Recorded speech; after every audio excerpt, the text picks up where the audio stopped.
Welcome to Kenton's videos. Enjoy the video. In this video, I will show how to change the screen on a Jeep Compass. First, gather your essential tools, including a plastic pry tool and a small Phillips head screwdriver.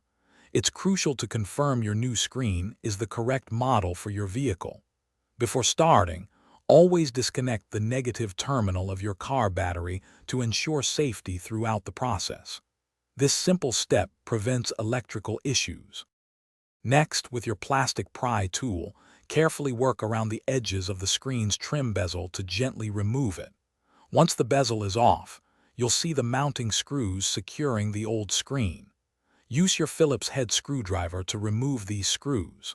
Then, gently pull the screen forward and disconnect all the electrical connectors from its rear.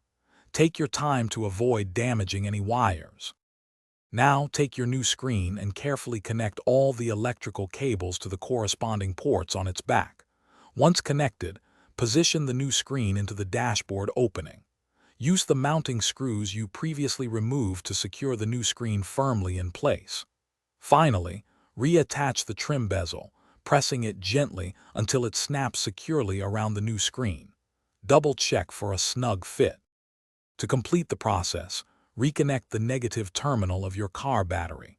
Then, start your Jeep Compass and thoroughly test the new screen.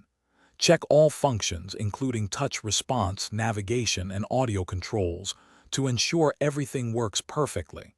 If you're looking for other great deals, including a fresh scent for your ride, check the description below for links.